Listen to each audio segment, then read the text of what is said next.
마가복음 연속 설교 오늘 36번째 시간입니다. 오늘은 신약성경 마가복음 9장 30절부터 42절 말씀까지, 신약성경 마가복음 9장 30절부터 42절 말씀, 본문을 제가 먼저 봉독하겠습니다. 그곳을 떠나 갈릴리 가운데로 지날새 예수께서 아무에게도 알리고자 아니하시니, 이는 제자들을 가르치시며 또 인자가 사람들의 손에 넘겨져 죽임을 당하고 죽은 지 3일 만에 살아나리라는 것을 말씀하셨기 때문이더라. 그러나 제자들은 이 말씀을 깨닫지 못하고 묻기도 두려워하더라. 가버나움에 이르러 집에 계실새 제자들에게 물으시되 너희가 길에서 서로 토론한 것이 무엇이냐 하시되, 그들이 잠잠하니 이는 길에서 서로 누가 크냐 하고 쟁론하였음이라. 예수께서 앉으사 12 제자를 불러서 이르시되 누구든지 첫째가 되고자 하면 무사람의 끝이 되며 무사람을 섬기는 자가 되어야 하리라 하시고, 어린아이 하나를 데려다가 그들 가운데 세우시고 안으시며 제자들에게 이르시되 누구든지 내 이름으로 이런 어린아이 하나를 영접하면 곧 나를 영접함이요, 누구든지 나를 영접하면 나를 영접함이 아니요 나를 보내신 이를 영접함이니라. 요한이 예수께 여짜오되 선생님, 우리를 따르지 않은 어떤 자가 주의 이름으로 귀신을 내쫓는 것을 우리가 보고 우리를 따르지 아니하므로 금하였나이다. 예수께서 이르시되 금하지 말라. 내 이름을 의탁하여 능한 일을 행하고 즉시로 나를 비방할 자가 없느니라. 우리를 반대하지 않는 자는 우리를 위하는 자니라. 누구든지 너희가 그리스도에게 속한 자라 하여 물 한 그릇이라도 주면 내가 진실로 너희에게 이르노니 그가 결코 상을 잃지 않으리라. 또 누구든지 나를 믿는 이 작은 자들 중 하나라도 실족하게 하면 차라리 연자 맷돌이 그 목에 매여 바다에 던져지는 것이 나으니라. 오늘은 마가복음 연속 설교 36번째 시간으로 더 낮은 곳으로 라는 제목으로 함께 은혜의 말씀을 나누도록 하겠습니다. 자, 우리는 지난 시간 귀신 들린 아이 때문에 벌어진 한바탕 소동을 통해 진정한 믿음과 기도의 의미에 관해 살펴봤었죠. 대략의 내용을 다시금 정리하여 살펴보면 다음과 같습니다. 우선 19절과 23절에서 예수님은 너희가 믿음이 없는 까닭에 귀신을 쫓아내지 못했다 하고 탄식하셨는데, 29절에서는 갑자기 너희가 기도하지 않은 탓에 귀신을 쫓아내지 못했다 하고 말씀하심으로써 믿음과 기도를 따로 놓고 보지 않으시고 오히려 그 둘이 한 몸처럼 매우 밀접하게 엮인 관계로 바라보셨던 게 틀림없습니다. 따라서 이 이야기는 믿음과 기도의 상관관계는 물론이고 더불어 기도하는 믿음, 믿음의 기도에 대한 내용이 핵심이자 관건이었습니다. 거기서 더 나아가 귀신을 쫓아낸 직접적인 원인이 예수님의 명령형 기도였다면, 귀신을 쫓아내 주시게끔 예수님의 마음을 움직인 기도는 바로 24절에 기록된 귀신 들린 아이를 제자들에게 데려왔던 아버지의 기도였습니다. 즉, 귀신 들린 이 아이의 아버지는 주님, 제가 할 수 있는 것은 아무것도 없고 저에게는 믿음조차도 없습니다. 오직 주께서 도와주셔야만 이 난관과 고통을 헤쳐나갈 수 있고 주께서 손을 내밀어 주셔야만 저와 아이가 살아날 수 있습니다 하며 예수님께 간청했던 것이죠. 그리고 예수님은 당신을 향한 그의 믿음을 확인함과 동시에 그의 호소를 기도로 간주하고 친히 응답해 주셨습니다. 따라서 자신의 뜻과 권리를 겸손히 내려놓고 오직 하나님의 권위와 능력을 의지하여 기도할 때 하나님은 그것을 믿음의 기도로 간주하시고 그런 기도에 선하게 그리고 반드시 응답하시는 것이죠. 그러나 예전에 귀신을 쫓아냈던 일이 자기들의 능력과 권세로 이루어진 줄로 착각했던 제자들은 오만방자한 중심으로 섣부르게 기도하다가 이를 그르쳤던 게 틀림없어요. 그러므로 자신의 능력과 지혜와 자랑은 다 내려놓고 오직 주님의 은혜와 권위와 능력만 의지하여 기도할 때 하나님은 얼마든지 들으시고 반드시 선하게 응답하실 것입니다. 그러나 마가복음 9장 본문의 이야기는 여기서 한 걸음 더 나아가죠.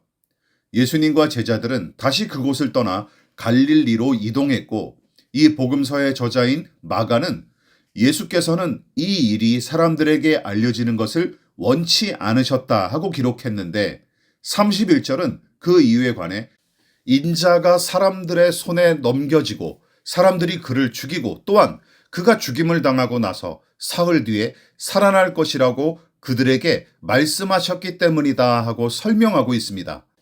다시 말해 예수님과 제자들이 은밀하게 움직인 까닭은 제자들조차 버거워하는 죽음과 부활의 가르침이 많은 무리에게 쓸데없이 퍼져 오용될까봐 예수께서 염려하셨던 게 틀림없습니다. 어쨌든 예수님은 가이사랴 빌립보에서 당신의 죽음과 부활에 관해 제자들에게 처음으로 말씀하셨고, 변화산에서 내려오자마자 그에 관해 재차 언급하셨을 뿐만 아니라 갈릴리를 지나던 도중에도 또다시 언급하실 만큼 이 메시지를 매우 중요하게 여기셨던 것 같아요. 하지만 제자들한테는 여전히 이해하기가 어렵고 너무나 두려운 말씀이었습니다. 왜냐하면 예수님의 죽음은 제자들의 생각과 계산을 한참 벗어나는 일이었을 뿐더러 그 일이 실제로 벌어진다면 그들에게 엄청난 희생과 타격을 안겨줄 거로 예상했기 때문이죠. 그래서 제자들은 예수님의 죽음과 부활에 관한 이 말씀을 거의 이해하지 못했고, 더불어 너무나 불쾌하고 꺼름칙스럽게 여겼던 탓에 감히 여쭤볼 생각도 하지 않았던 것 같습니다. 그런데 그 와중에 두 가지 소소한 사건이 벌어지죠.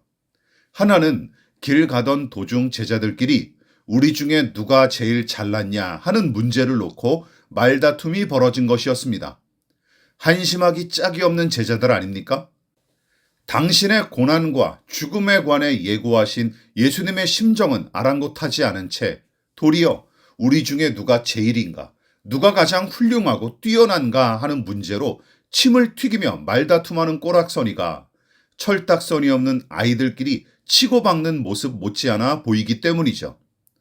또 다른 사건은 어느 날 제자들이 예수님의 이름을 내세워 귀신을 내쫓는 사람을 목격했고, 그 사람에게 당신은 우리와 함께 다니지 않는 사람이므로 우리 스승인 예수의 이름으로 그런 일을 다시는 하지 마라 하며 경고했던 일입니다. 특히 제자 중 한 사람인 요한이 나서서 그에 관한 일을 보고했는데, 도리어 예수님은 막지 말아라. 내 이름으로 기적을 행하고 나서 쉬이 나를 욕할 사람은 아무도 없기 때문이다. 우리를 반대하지 않는 사람은 우리를 지지하는 사람이다 하고 제자들을 꾸짖으십니다. 요약하자면 제자들은 우리 중에 누가 크냐 하는 문제로 말다툼한 일과 함께 예수의 이름으로 귀신을 내쫓은 사람을 배척한 일로 예수님께 꾸중을 듣고 말았죠. 다시 말해 예수님은 두 가지 사건과 직접적으로 연관된 제자들의 생각과 행동을 죄다 부정적으로 평가하신 것입니다. 그런데 이 복음서의 저자인 마가가 9장의 이 이야기들을 어떤 식으로 배치했는지 한번 보십시오. 우선 예수께서 가장 높은 산 꼭대기에 올라 가장 찬란한 영광을 보여주신 변화산의 사건은 제자들만 기뻐하며 호들갑을 떨었을 뿐이고 예수님의 반응은 기록조차 없습니다. 그런데 산 밑으로 내려와서 벌어진 일들은 정반대죠. 자, 이처럼 같은 사건을 대하는 예수님과 제자들의 태도는 내내 엇박자를 보이고, 심지어 예수님의 메시지는 이야기의 무대에 반비례하여 낮아진 곳에 있을수록 더 큰 무게감으로 와닿습니다. 즉, 당신의 죽음과 부활에 관한 메시지가 9장의 핵심이지만 제자들의 관심은 엉뚱한 곳에 있었을 따름이고, 마가는 성경의 독자들이 그 기묘한 엇박자를 내내 긴장감을 가지고 대조하며 바라보게끔 이야기를 배치했죠. 다시 말해 이 복음서의 저자인 마가는 예수님의 죽음과 부활에 관한 말씀을 중심으로 다른 여러 사건을 배치했던 것으로 보입니다. 그런데 우리를 비롯한 성경의 독자들은 본문의 제자들과 바라보는 시선이 크게 다르지 않죠. 많은 신자가 예수께서 영광의 광채로 빛났던 변화산의 사건과 함께 귀신을 내쫓고 병든 자를 고쳐주신 기적을 주로 주목할 뿐 30절부터 32절까지 기록된 예수님의 죽음과 부활에 관한 짧은 말씀은 솔직히 중요한 말씀이다 하는 생각으로 그치고 그다지 주목하지 않은 게 사실입니다. 그래서 본문에 기록된 제자들의 모습과 그 반응은 바로 우리의 태도와 반응을 고스란히 반영할 따름이죠. 그러나 마가의 의도는 분명합니다.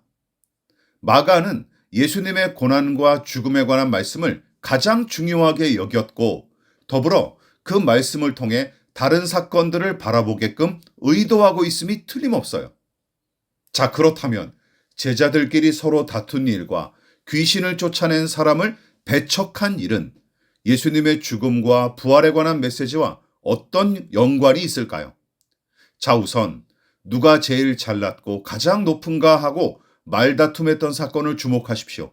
사실 이 이야기는 도토리 키재기란 말이 딱 어울립니다. 당시 베드로를 비롯한 제자들의 신앙은 여러분 칭찬받을 수 있는 수준이기는커녕 도리어 혀를 찰 만한 수준이었습니다. 그래서 그들끼리 경쟁하는 이 이야기는 마치 교도소에 수감 중인 흉악범들끼리 착한 사람 선발 대회를 치르는 것처럼 보일 따름입니다. 게다가 분위기 파악을 못하고 눈치도 없는 이 제자들 아닙니까? 이미 3번씩이나 당신의 고난과 죽음을 예견하셨던 이 스승의 말씀은 도대체 귓등으로도 듣지 않고 그저 무시했던 것 같아요.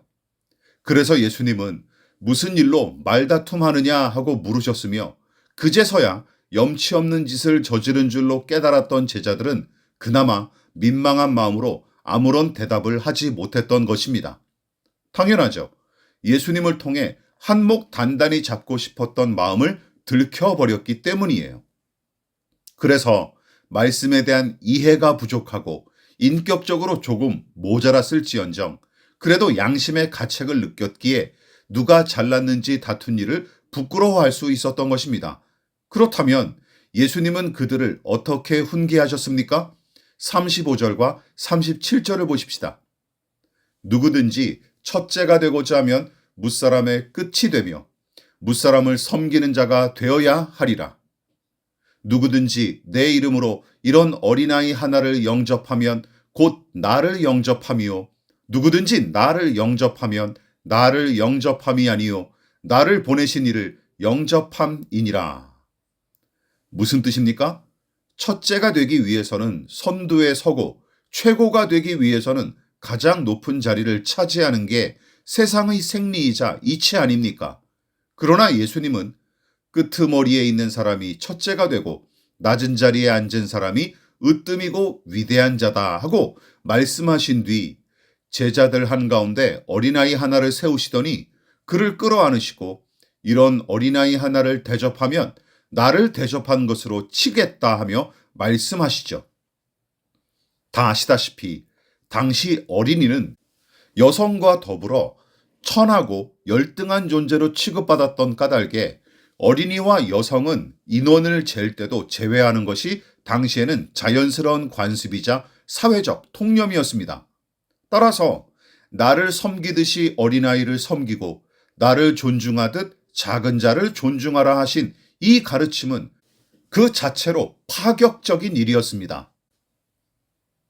이쯤에서 한번 생각해 보십시오. 누구든지 눈높이를 맞춰야 진솔한 소통과 깊은 교제가 가능하죠.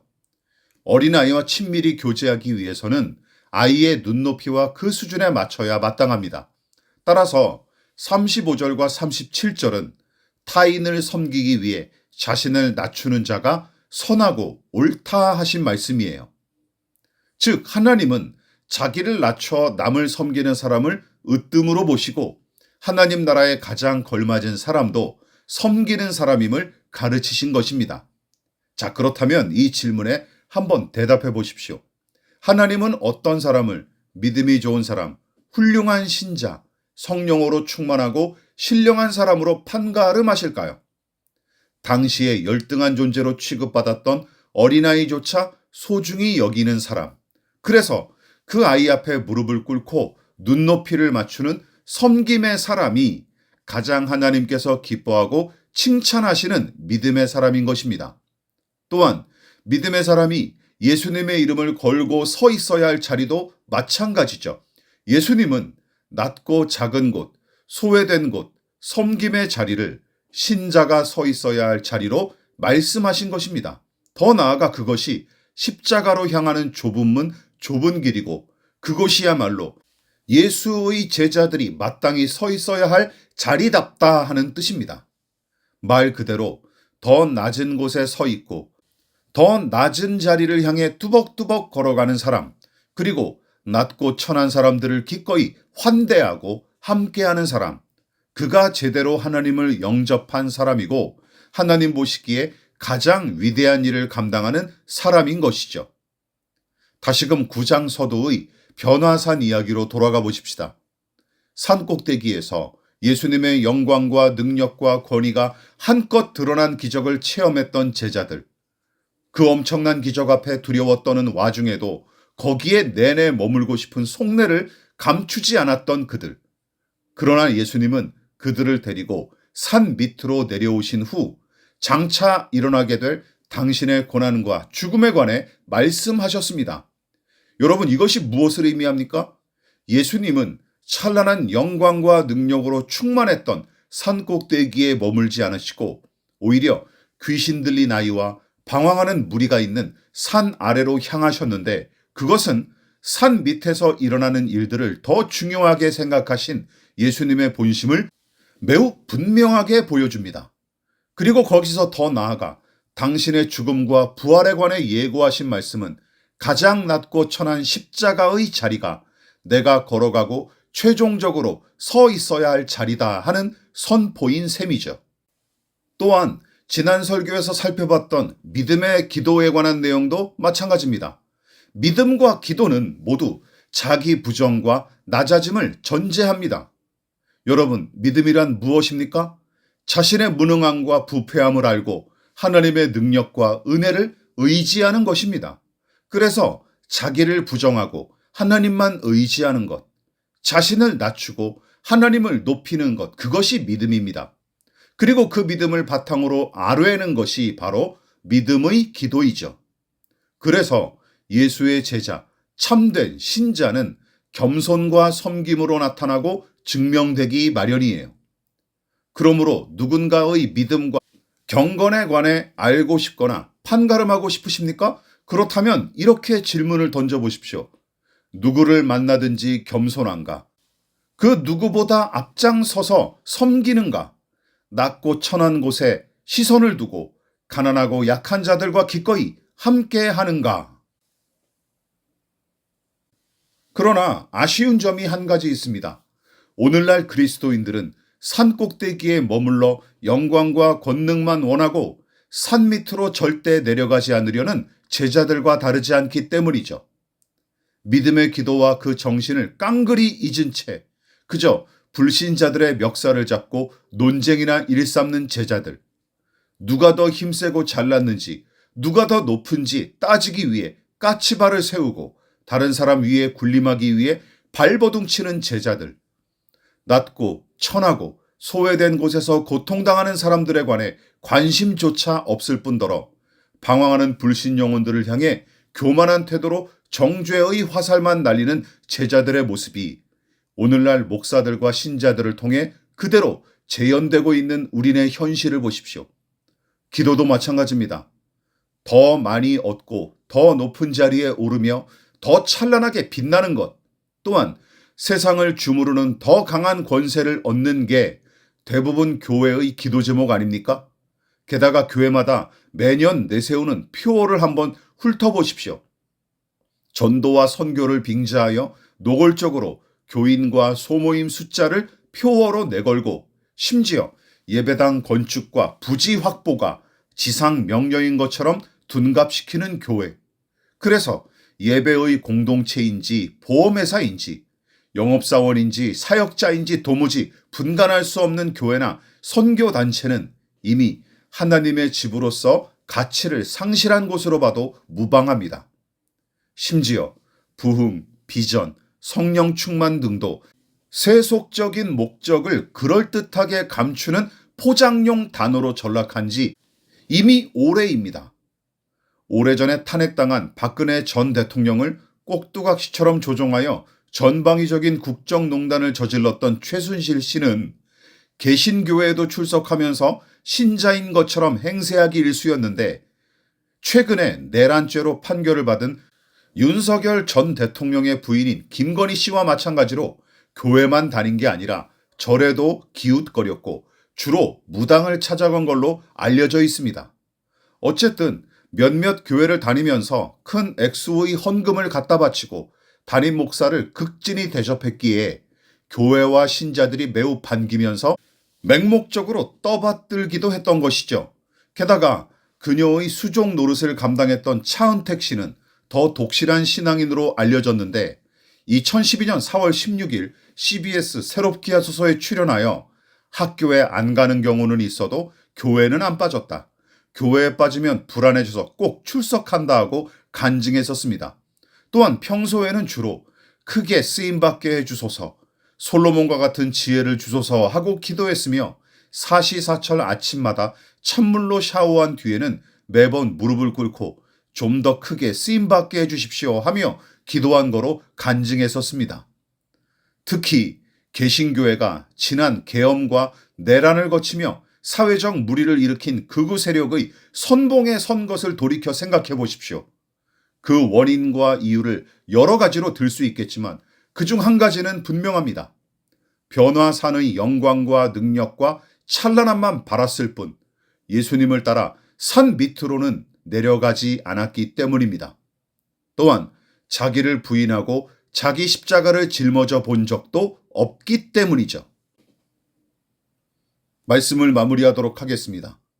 이처럼 오늘날 한국 개신교회는 변화산 정상으로 예수님과 머물려던 그 제자들의 수준에서 조금도 벗어나지 못했습니다. 그렇게 따지면 오히려 본문의 제자들보다도 훨씬 더 저급한 수준임을 알 수 있어요. 왜인지 아십니까?